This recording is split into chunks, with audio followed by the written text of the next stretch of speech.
us that he's actually a really nice guy. I believe him.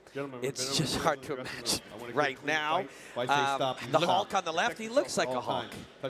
He does, especially with the little green shoulders as well. Yeah, big neck. He's going to be super dangerous in this first round, in particular. But let's not brush over Nills van Noord at all. This is a man who in 2010, 2011, 2012 was the Dutch Open grappling champion in the 100 kilograms category. And there we see that double leg. Underneath the left hook. That's a reactive takedown under the left hook. His man, the Hulk, got back up, but you can fatigue him if you get him down, make him get up, get him down, make him get up.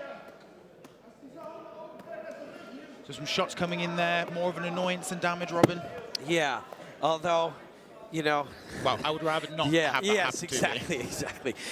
It's going to do a lot less to a man with 33, 34 fights than it's going to do to the rest of us because he's just so accustomed to it. But yeah, that Hulk, giving you the old boxing of the ears, doesn't feel like nothing. But yeah, the more experienced you are, the easier it is to deal with. So we see now Van Noord in the orange trunks will be looking for a takedown. Yeah, he's got a body lock. And beautiful. Yeah, some will, that's a throwaway.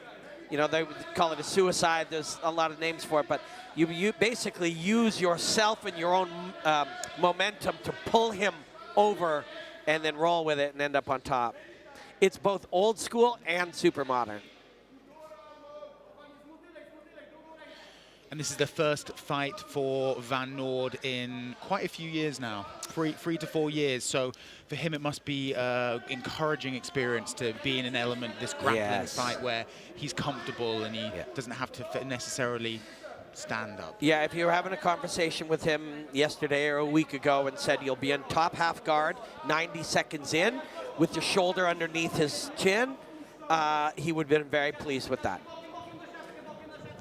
And they used the buck to mount. That is some ornery stuff. But the Hulk gets himself back into a modified guard. But Nills, for a moment, had mounted him during that bucking. And conversely, if you said to Kalenik, you know, you're going to be on the bottom with a grappling specialist continually passing you as you might be feeling more tired, that wouldn't have been what he was after. He would have wanted to be out in the open landing hooks. We see he tried to escape then, but Van Noord managed to corral his shoulders back down. Yep. Corralled him back down. We were talking, Stefan and I, about that forearm in the neck just earlier today. That you know, was something you saw for many years of the late '90s and early 2000s. That right there, and then it kind of went away, and now it's available again because of the choices people make from their back. You know, there's certain things you're supposed to do that are, quote, correct. But even when they're correct, that it creates some other openings. And Van Noord looking like he's trying to put some punishment on here. Good work here by the Hulk getting to his feet. But he's got to throw. Oh, nice right. Yeah, and he used the momentum of his right hand to to go down. But now there's a man on his back. I don't know if he got caught in the clash. So Nills van Noord threw a hard... he's got the rear naked in. This could be it. Oh, no. No, he's got the hand right now. So Nills hit him with the right hand and then dropped for a double. Looked like he just dropped intentionally, but he might have got caught with something in the clash. But he's back on top with 90 seconds to go in this round, and he made the big man work hard. There's been some nice back and forth grappling in there. And I bet Kalenik didn't expect to end up in that position in this fight, but... Yeah. But, hey, when you got a guy's neck in front of you, you got to sometimes just take it. Oh, of course. You know? But, yeah, that wasn't... He does have a couple of submissions, does Kalenik, but he does like to get the big fists on people.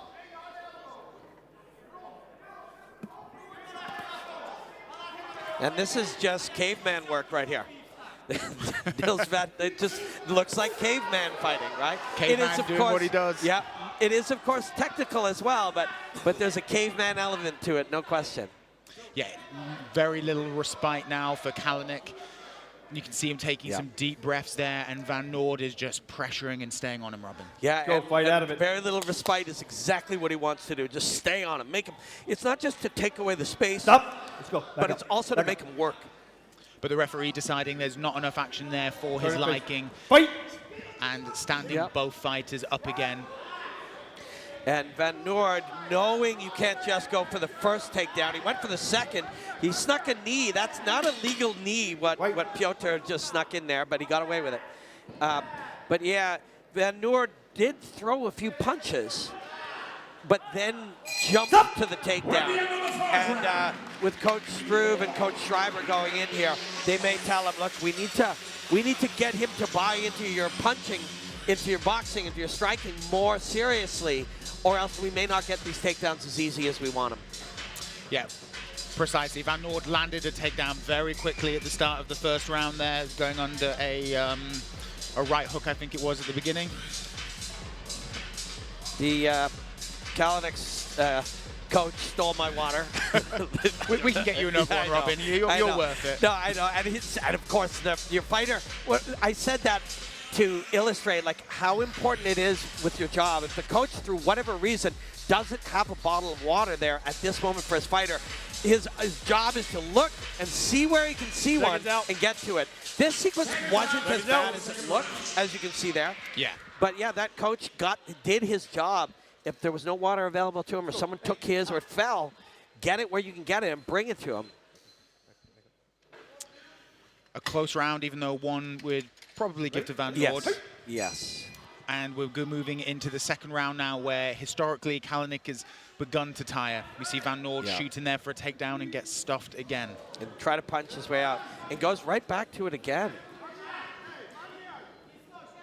So now he's on the bottom in guard. He'll look to sweep, and although we haven't seen a large part of those aspects to his game, you get the feeling that that's something well available to him here. Yes, of course, you can stand back up. You can submit a guy. But if you can sweep here, you can settle into a top position against a big hitter and try to tire him out.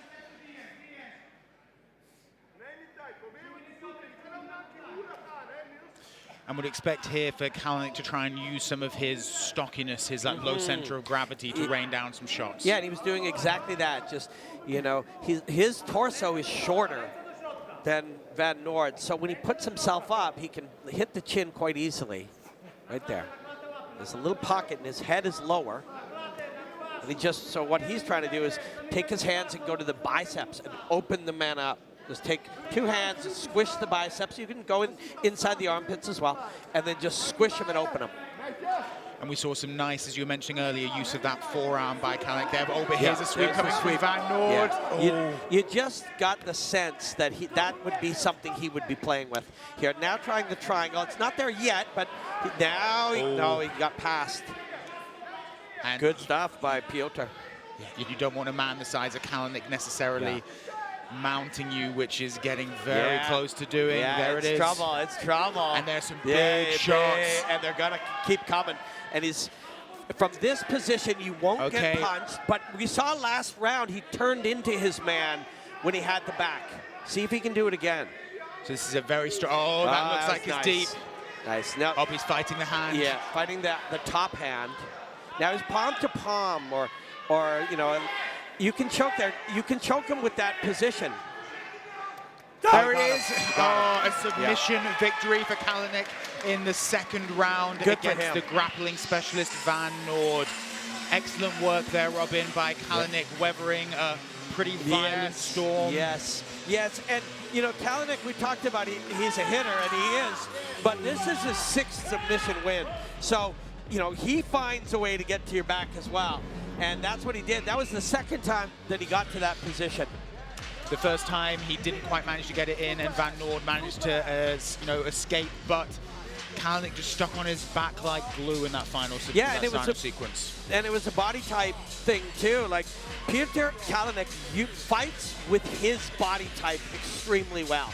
There are things about that shape, shorter, stockier, bigger neck, that are hard to deal with. One is this, when he's on top of you, and the other is this, when he's a backpack.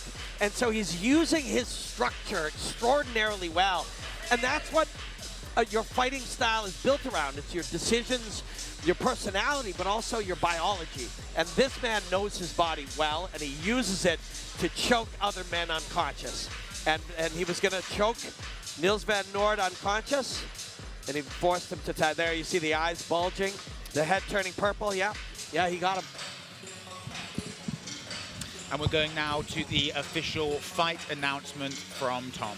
Well, the winner of this fight, ladies and gentlemen, after 2 minutes and 10 seconds in the second round by rear naked choke, is the man in the blue corner, Piotr Kalenik.